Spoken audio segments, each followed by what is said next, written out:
Sales, marketing, and RevOps. It's sink or swim out there, and yesterday's strategies and tactics won't help you today. This is Revenue Today, and I'm your host, Jared Robin. Join me as we interview revenue leaders in our community to learn what steps we could take right now to help you scale yourself and your company. Revenue Today is sponsored by RevGenius, and we're on a mission to bring inspiration and creativity to all revenue professionals in the world. Want to shout out our sponsor, Demandbase. Demandbase is smarter GTM for B2B brands. They help marketing and sales teams spot the juiciest opportunities earlier and progress them faster by injecting account intelligence into every step of the buyer journey and orchestrating every action. For more information about Demandbase, visit demandbase.com. Okay, so strategy number 2, involve a range of contributors.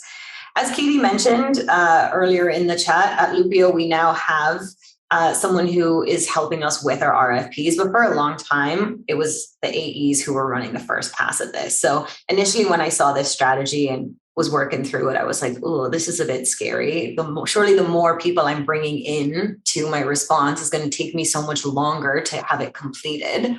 But the key is who you're bringing in and where you're bringing them in. So again, we look at, on average, we're seeing about 8 contributors helping to respond to these RFPs.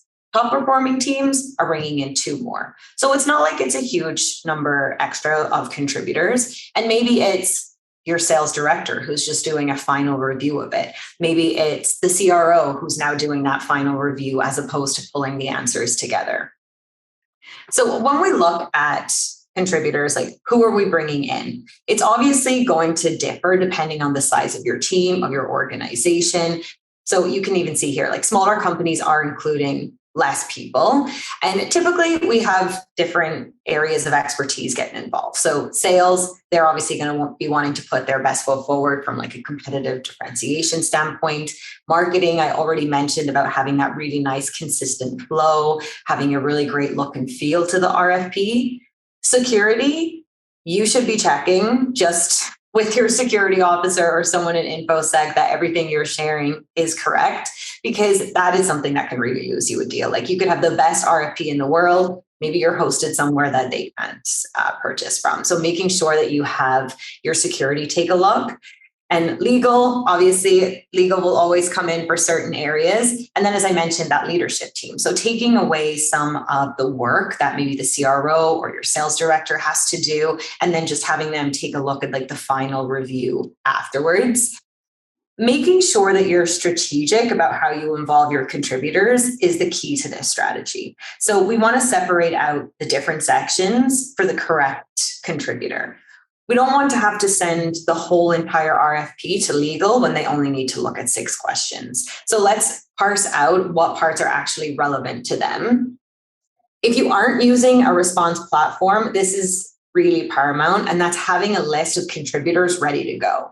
So you should know in your organization who should be assigned which parts, and then more importantly, they should know that if an RFP comes in the door, they could potentially be involved in this. So that way you're not going last minute to someone in legal saying, I have an RFP, I have to get all of these questions reviewed. It's not a shock to them. They always know that potentially they're going to have to help review as part of this response workflow, and they can help weave that into their list of priorities.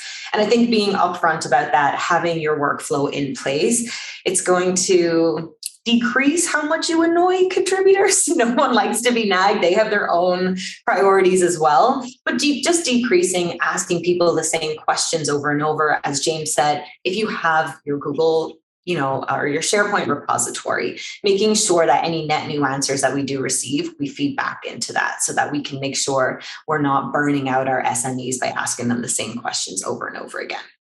Yeah, and I think, getting them involved early is also a good strategy. Kind of getting that initial buy-in of either hey, we're going to have to deal with RFPs, and here's, the typical turnaround times that we can agree to.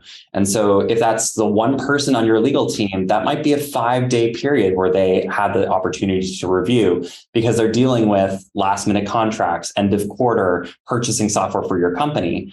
And when you do get that initial RFP, making sure that they're in the loop about timelines in advance, saying, hey, as I'm finishing this RFP, I'm going to have my first draft completed by this date. And I expect that we'll need to have all of the contributors to be adding in their input by this date. Is two different ways of aligning either strategically or RFP to RFP with your contributors, because we all know without them, even at on an average 9 people in getting involved with small and medium-sized businesses, you're not going to have that quality of response, and it decreases your likelihood of being successful in winning the RFP. Absolutely. So I think following these points is just really straightforward, really feasible. So for point number 1, choosing the right people to participate, as I said, have this documented. That Breen Finance reviews pricing, Sean in legal reviews that section. They know, and it just makes it really clear. And what it also decreases is you assigning something out to, let's say, James, and then James 2 days before your deadline is due being oh, this isn't my responsibility. So we want to avoid that as much as possible.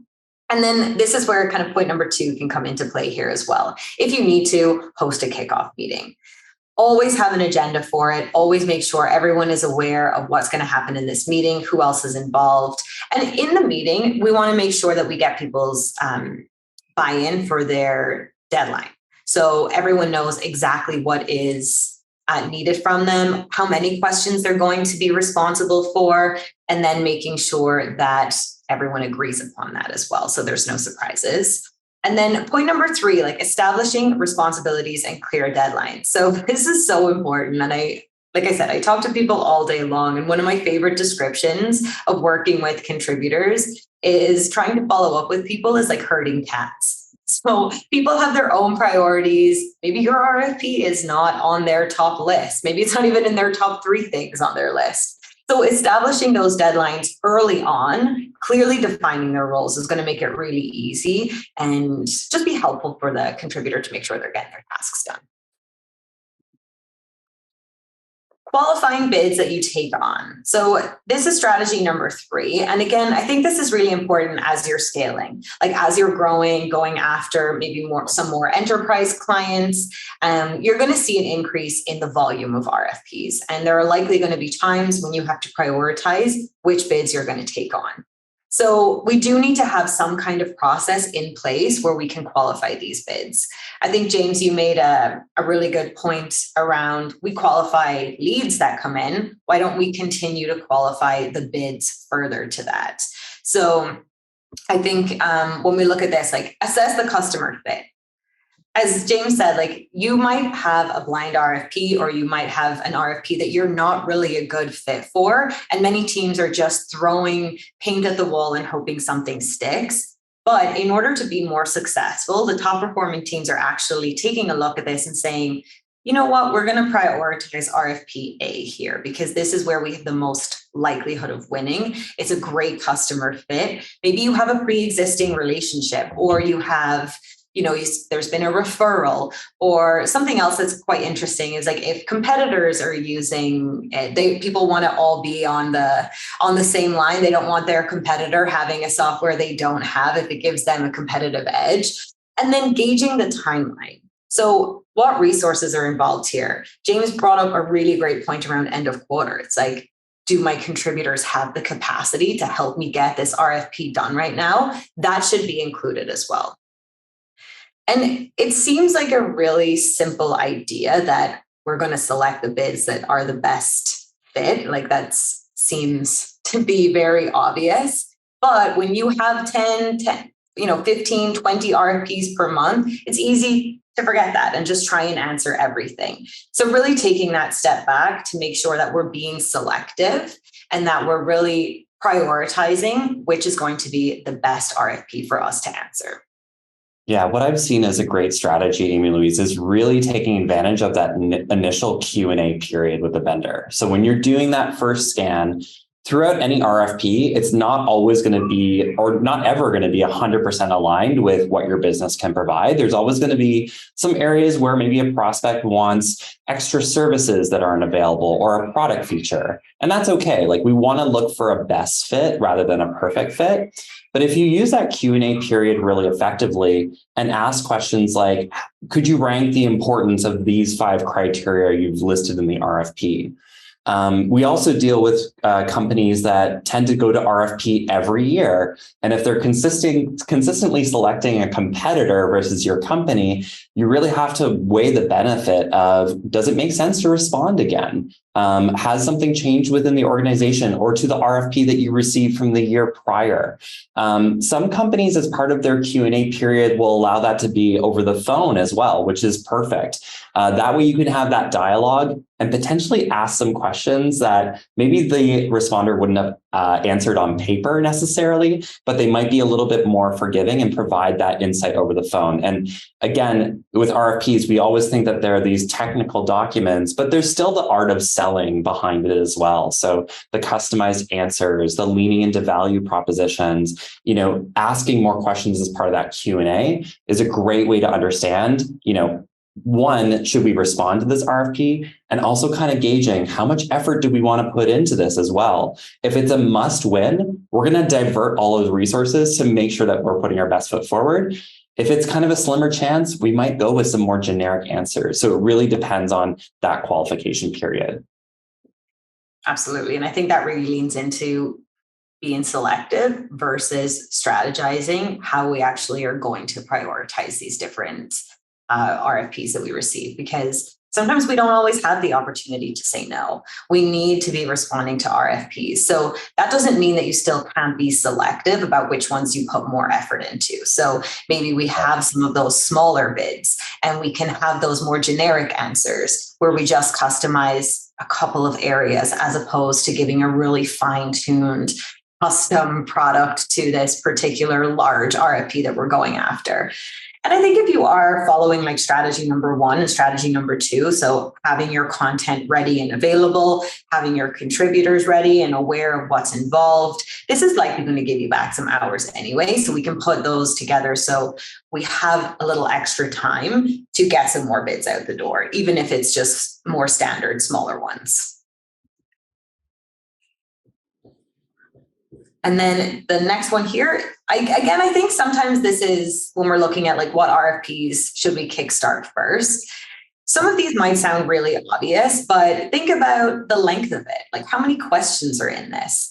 What is the product or service they're requiring? Is it something that's out of the box for my company, or is it a really custom solution that I need to bring product managers and engineers into as well? If it's something that's out of the box, you have that content ready to go. You have your couple of contributors lined up to get everything signed off. Let's answer that RFP. Again, we might not be prioritizing it as one of our large ones, but we can probably knock it out the door quickly. The last one I do like to talk about as well is point number 3 here, like which bids can your team leave closer to the due date? I would just like to caution this, that if you are involving your additional contributors or collaborators, you don't want to leave one of those to the very last minute. We want to make sure that they're aware of it as it comes in the door. I hear people talk about sales reps, and I mean, I am one, so I can complain about us. But in general, what I tend to hear from, sales ops, from marketing, from RFP or proposal teams is that, well, the AE received it on the 1st of January and I didn't get it until the 15th. And it's due on the 20th. So not letting something sit in your inbox, having the process in place that, yes, we're going to answer this, but it's very short. It's very, out of the box. It's due on the 20th. We'll take a look at it on the 15th, but making sure that all the contributors are aware of that and are aligned and happy to do so.